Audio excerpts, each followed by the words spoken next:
Chief Michael Townsend, Guilford County Emergency Services Fire Division, Chief Leon Apple of the Whitsett Fire Department, Deputy Director of Guilford County Emergency Services Kyle Pascal, and Scott Mothersbaugh, PIO for Guilford County Emergency Services.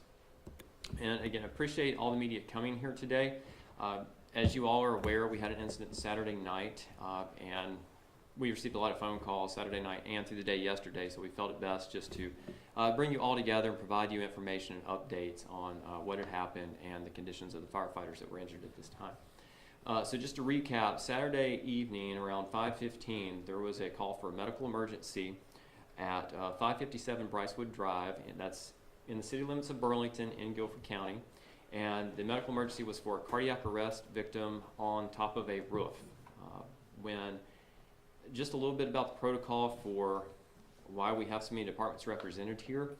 The Burlington Fire Department contracts with the Whitsett Fire Department to have a quicker response in that area. And also Guilford County Emergency Services Fire Division, they have a rescue apparatus staffed with 3 to 4 firefighters in that area as well, and they typically respond to cardiac arrest calls, pin-in, vehicle accidents, structure fires, or any other unusual circumstances. So upon dispatch around 5:15 Saturday afternoon, our Engine 6 from this station, Engine 31 from the Whitsett Fire Department, and Rescue 50 from Guilford County Emergency Services, along with Guilford County EMS, were dispatched to this address, again, for a cardiac arrest victim on top of a structure. The Whitsett Fire Department arrived within about 3 minutes, and they began CPR on this patient on top of the roof. When dealing with a cardiac arrest victim, what is of utmost importance is to begin chest compressions and deliver shock via defibrillator as quickly as possible, and that's what these firefighters were aiming to do. Anytime firefighters respond to an incident, there's a calculated risk which they look at to determine the best outcome for their patient, or in the case of a victim trapped in a fire, what their outcome could be if they make entry to try to retrieve them. There's always risk involved to the firefighters in many things that we do, but at this time when they arrived, they began CPR on top of the roof. They actually delivered 2 sets of shocks via the defibrillator, and then they were attempting to move the patient to the ground to a safer environment as well. Our Engine 6, Engine 31 from Whitsett Fire Department, and Rescue 50 were all on scene at that time. When the structure collapsed, 6 firefighters were injured and transported following that incident. 1 firefighter from Burlington was injured but treated on the scene and not transported. And of course, the patient they went to provide aid to initially also fell. They continued providing aid to that patient. They then called for additional fire and EMS resources. The Gibsonville Fire Department was then dispatched and responded to assist as well, and a number of Guilford County EMS units then responded. Just to give you a brief update, I'm not going to release firefighters' names of the injured, but again, Burlington Fire Department, we had 1 firefighter that was injured, treated at the scene, not transported. The Whitsett Fire Department had 4 firefighters that were injured. Those injuries ranged from fractured wrist, lacerations to the head, that firefighter received stitches, and then there was another firefighter that was taken to the hospital for evaluation, treated and released from there. 3 of the firefighters were transported to Alamance Regional Medical Center. 3 of the firefighters were transported to Moses Cone. 2 Guilford County Emergency Services firefighters fell and were injured as well. And again, one of those remains in the hospital. The other one has been released, and I will allow Guilford County Emergency Services personnel to speak on their behalf. If any of them would like to come up and talk now, I'll step aside to give you the floor. Bobby Carmen, spelling B-O-B-B-Y, Carmen, C-A-R-M-O-N, Interim Fire Marshal, Guilford County. As Daniel stated, 2 of the personnel injured was from our Rescue 50 unit. They were both transported to Cone Hospital. One was released and not admitted. The other was admitted for his injuries and has since had surgery and is now recovering. He still remains in the hospital there. But we would list him as non-life-threatening but serious injuries at this time. But he's under recovery at this time. The other firefighter said has been released. No major injuries upon review and examination at the hospital. So. Thank you. And now we'd be happy to open up to the media. If you guys have any questions right now of us or any of the agencies up here, we'd be happy to address those. Yeah, I mean, what about the patient? What happened with them during the fall? I'll turn that over to Guilford County EMS, since it was an emergency medical call for service, and Deputy Director Pascal can come on and speak to that. Good morning. I'm Kyle Pascal, Kyle I'm the Deputy Director of Guilford County Emergency Services. On Saturday evening, we had an initial call for a cardiac arrest patient who was in cardiac arrest on a roof. We initially sent one of our quick response paramedic units and a paramedic unit out of the city of Greensboro. Upon arrival, that was about the time that the firefighters suffered through the collapse. They had initiated resuscitative efforts prior to our arrival. After the collapse, the patient was extricated from the debris, and the resuscitative efforts were continued for approximately another 45 minutes. Following that resuscitative effort, the patient did not respond positively and was pronounced dead on the scene.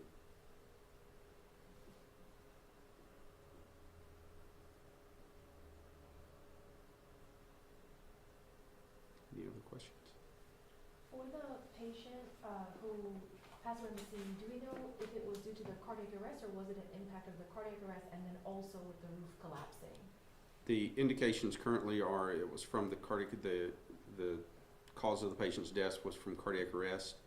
So again, we had an initial quick response paramedic unit and a Guilford County EMS unit out of Greensboro.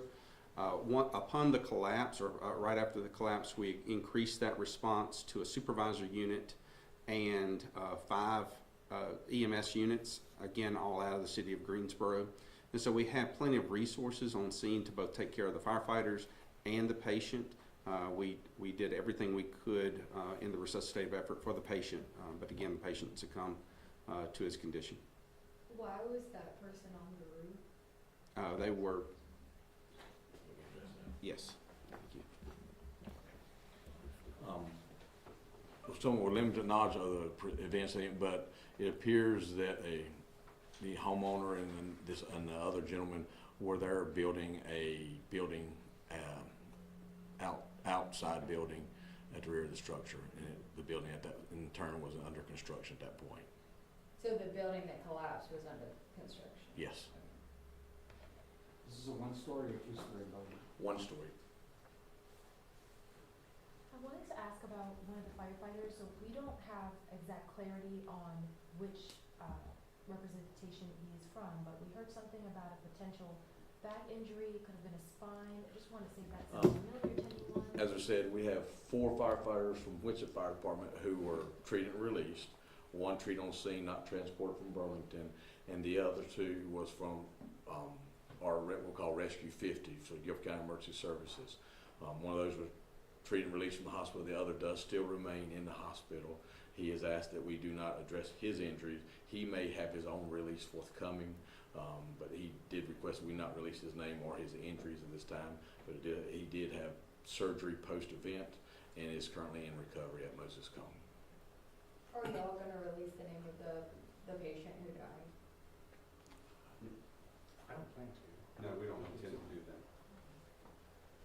I wanted to ask just you guys' thoughts on something like this happening. We know that doing what you do, it's an active service and you're going to help others, but then when your personnel gets involved, that brings the situation down. So just your thoughts on knowing that your men, they were there to help, and then this tragic incident happened on all fronts. I'll be happy to take that. Anytime firefighters respond, in particularly to high impact calls, cardiac arrest events, there are times of high emotions anyway, and when something happens to the responders, in addition to that even further that takes it even further emotionally for everyone involved. However, one thing I can say about the fire service, emergency medical services, and even law enforcement is we're all there to serve the public, and even when something happens to us, while it's heavy and hard, we're all there to still serve the public, and we're going to all pick up the pieces even on the scene and do our best to continue treating the patients that we're responding for, and look after each other. And again, that's why at the time of the collapse, those responders that were on scene did call for additional resources from the Gibsonville Fire Department, and several additional resources from Guilford County EMS responded.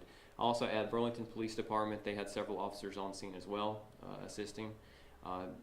Again, in those times, you do call for more resources, and they are there to respond to assist in any way they can.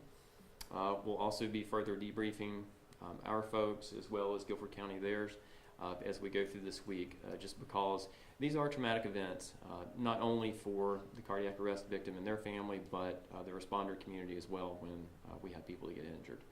So. And Yes. so, I mean, you guys saw the building, and then you called in for more resources.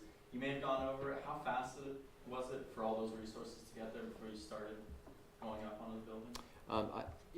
I do have some times available for the first arriving units, and if there's anything further, we can look into that.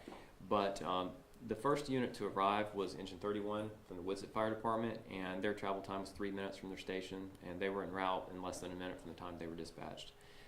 Our Engine 6 and Rescue 50 both arrived 7 minutes afterwards, after the initial call, so they were there just 4 minutes after Engine 31.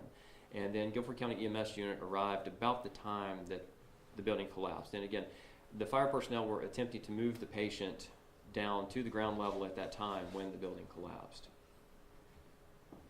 And go ahead. Was there any indication that the building was going to collapse? And I know you mentioned debriefing, but with an event like this with so many people involved, is there any new protocols that would be put in place? I'll let you speak to it since your personnel were involved in that. To the best of, also I was not on scene at the time of the event, but to the best of all the information is there was no precursor of a structural collapse other than the fact that it's a building under construction. They did just as would normally do in following protocol, initial stabilization of the cardiac arrest patient, give initial treatment, following AHA guidelines. Once they start CPR, initiate the shocks, stuff. As I said, they were preparing to move the patient off what would be normal, get them to a safer environment with it. They're realizing that there's some inherent danger. So once they start initial stabilization of the patient, they were preparing to start moving them off the roof, following protocols to get them to a safer location. But there was no precursor. From talking to all the responders on scene, it was more or less they were doing a thing, and all of a sudden it just went. With no warning. Are you able to share the age and also the gender of the victim involved? Since we can't get the name. Yes, the age of the patient was 54 years old, who was a male. And to further expound on what Chief Carmen said, we take every incident that involves our employees and we review that incident as for opportunities to make our service and our personnel safer for the future, and that will be done in this case as well. Has there ever been an instance or a scenario where something like this has happened before? Is this like a first of its kind in a way? To my knowledge, this is the first incident of this type that has occurred in our jurisdiction, and the same can be said for Guilford County as well. So this was definitely a unique situation and very unusual.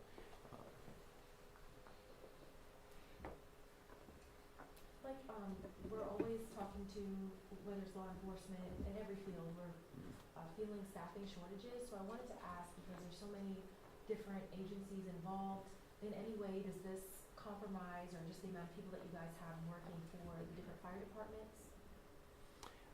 One thing I can say is that all these departments and agencies were fully staffed on Saturday, so it did not impact that. It obviously does have an impact on some of the personnel being out. I'll turn that over to these other agencies if they would like to speak to how they will address having some personnel out for a period of time. But I can say for the city of Burlington, our firefighter that was injured, he was treated, released on the scene, and back at work, and is at work, will be at work tomorrow as well. So, if you would like to speak to that for your personnel. For our personnel emergency services, obviously, we will have one person who will be out extended. The other person should be returning hopefully in the near future. We do have enough staffing. We are a full paid service there, so we should be able to manage that accordingly. For the Whitsett Fire Department, they're a combination of paid and volunteer staffing. It will definitely have some impacts on them. Hopefully, we'll have one returning soon, should have the other two, and for too long we'll get them back to full staff. But it will have some effect over the next few weeks for them. But at the same time, they are still able to arrange their staff, and there's no reduction of coverage or service to their service as well. So. And just to confirm again, it was 6 people taken to the hospital and then 1 additional person checked out on scene who did not have to be taken to the hospital. So 7 total. 7 firefighters total that were injured, plus the original patient that was there and deceased. Yes, our firefighter from Burlington was treated on the scene and released, not transported. So a total of 6 transported, 3 to Alamance Regional Medical Center, 3 to Moses Cone in Greensboro. I guess my last question is, when you guys were looking at the building, did you understand that there was a risk that it would fall, or was this a complete surprise when it fell? Of course, they looked at it and seen it was a building under construction, but I think the state and the visual acuities was it probably appeared to be in close to a complete state. So I don't know if there's any visual acuities that really would have told them there's any structural issues or anything like that upon initial assessment. Obviously, things happen quick. The focus was to the patient on the roof. There was nothing about a structural issue. And I think in appearance, the building would look like it was very much in the last stages of being completed at that time. So. I think you may have touched on this before, but I just want to make sure, how come firefighters and first responders couldn't move the patient first, then treat? Sure. Well, as I mentioned earlier, when you are responding to a cardiac arrest victim, time is of the essence, and there is some time involved in moving that patient. So the focus upon their arrival was to begin CPR as quickly as possible and deliver shocks via defibrillator as quick as possible, because that is what's going to give the patient the best chance to be resuscitated. And that was the focus of the responders at that time. And further to that, on the rescue side, to remove a patient from a roof is not as simple as just grab and go. So there is equipment, there is mechanisms, and there is again like procedures and policies and so forth to how to get them off the roof safely. The goal, prevent any further injury to patient or any responders. So with that, they were treating immediate life threats for CPR, and at the same time starting to do the preparation and get equipment and the items in place to move them. So if you wait to remove them, you've been multiple minutes before he received appropriate care. So we do not want to delay that care. Yes. It was about the patient. Do we know if the patient was a homeowner or if it was someone that they hired? Because the timing is like 5:15, so just wondering if that was like a hired person. Well, we don't know a whole lot of details, but the patient was not the homeowner. I do know that. It's my understanding he was there helping the homeowner. But other than that, we don't know any more details than that. Thank you. Are there any other questions at this time? Okay. I'd like to thank you all again for coming this morning, and we can put out a written summary of this this afternoon. So we appreciate your time, and again, if you have any questions, please let us know. Thank you.